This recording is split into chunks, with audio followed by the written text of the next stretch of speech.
अस्सलाम वालेकुम friends, I am खुशी। Welcome back. कैसे हैं आप सब? उम्मीद करती हूँ आप सब खैरियत से होंगे।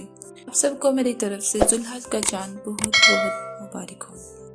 अल्लाह अज़्ज़ा व जल हम सबको इस माह की फुजू बरक़ात से माला माल फरमाए। आज की इस वीडियो में मैं आपको जुल्हज के पहले अशरे की फजीलत और कुर्बानी की कुछ इन्फॉर्मेशन बताना चाहूँगी।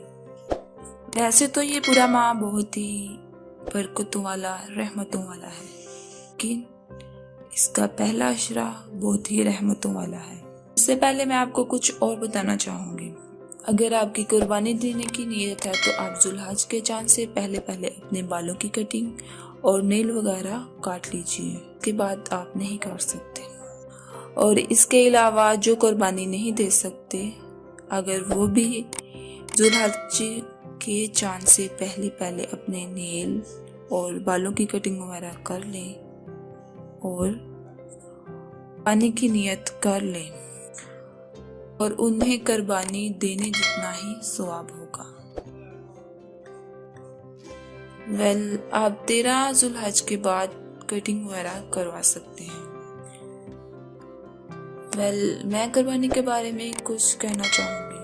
अगर आप कुर्बानी का जानवर ले रहे हैं तो अच्छी अच्छी नीयतें कीजिए कि मैं अल्लाह की रज़ा के लिए कुर्बानी कर रहा हूँ या कर रही हूँ, सुन्नत पूरी कर रहा हूँ, कुर्बानी का गोश्त गरीबों मिस्किनों को दूंगा।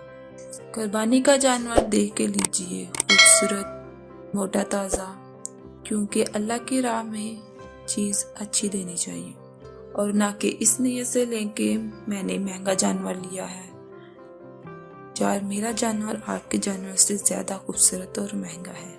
ऐसा करने से अल्लाह ताला तक ना इनका गोश्त पहुंचता है और ना ही खून, बल्कि इस तक तुम्हारी परहेजगारी पहुंचती है, आपकी अच्छी नीयतें।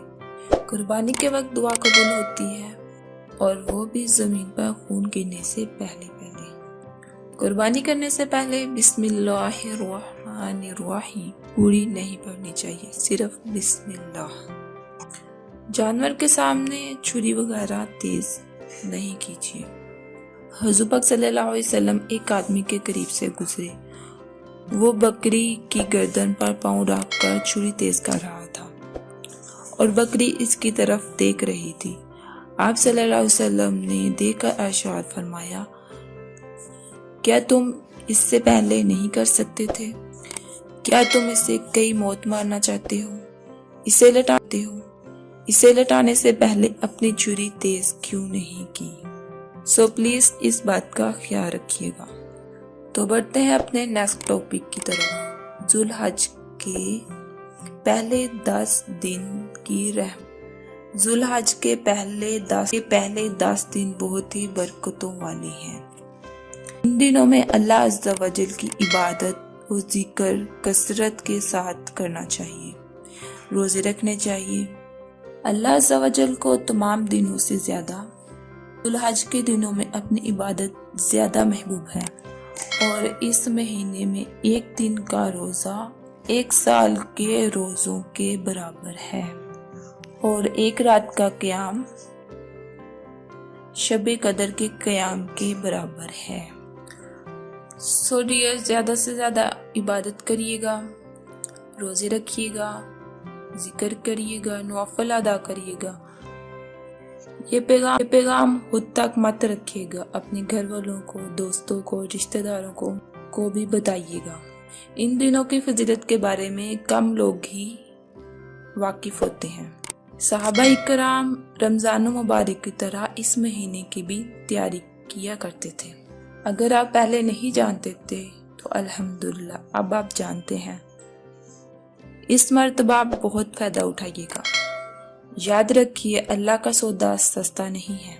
अल्लाह का सौदा जन्नत है, इसकी कीमत अदा करनी पड़ेगी और वो कीमत ये है अपने नफ्स पे कंट्रोल, अपनी ख्वाहिशात की कुर्बानी की कीमत। अल्लाह ताला हमें ये दिन हमारी ज़िंदगी में दे और अल्लाह अज़्ज़ा व जल को राज़ी करने की तौफीक दे, आमीन। उम्मीद करती हूँ आज की ये वीडियो आपको बहुत अच्छी लगी होगी। लाइक और सब्सक्राइब करना मत भूलिएगा और मुझे भी अपनी प्यारी प्यारी दुआओं में याद रखिएगा। بہت جلد نیکسٹ ویڈیو میں پھر ملاقات ہوگی. تب تک کے لیے اپنا اور اپنی فیملی کا خیال رکھیے گا. آل دی بیسٹ.